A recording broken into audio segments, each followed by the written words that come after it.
Of all the objects in the heavens, none has been more closely nor more consistently observed than the moon.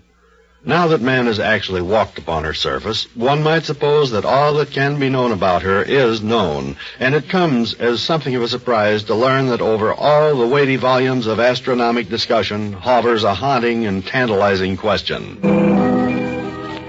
Scattered over the surface of the moon, in great profusion, are craters, not unlike the craters produced by volcanoes on the Earth. It was one of these craters which attracted the interest of Sir William Herschel, greatest astronomer of the 18th century.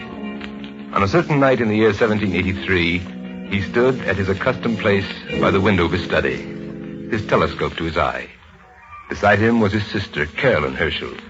Good Lord, I must be dreaming. Dear Caroline, take the telescope.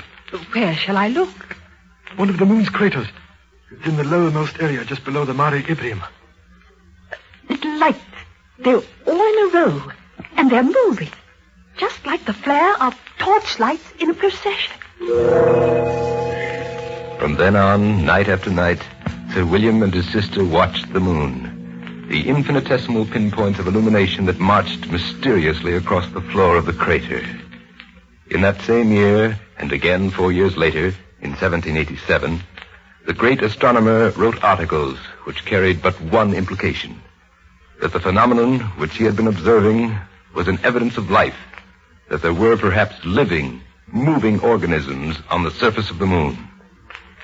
60 years afterward, another eminent scientist named Rankin testified that he too had seen lights in the same crater during an eclipse.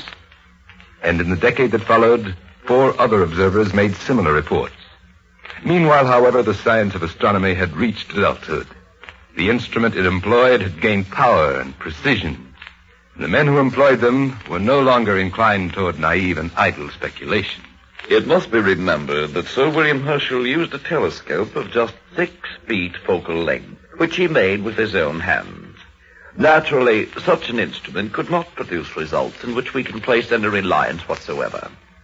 The moon, as we now know, is totally devoid of both air and water, and so, of course, it is nonsense to speak of life on its surface. And this was the consensus of opinion for half a century thereafter. And then the great American astronomer, William Henry Pickering, who had devoted a lifetime to planetary photography, who had traveled round the world for the sole purpose of comparing the moon's craters with the craters of the Earth, issued a statement in 1937, just a year before he died.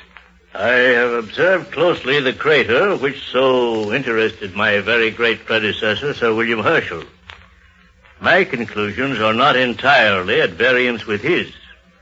There are reasons for believing that there is life on the moon. And so today the problem remains unresolved.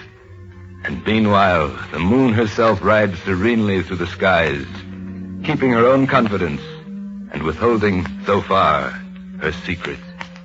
A secret that may well prove incredible but true.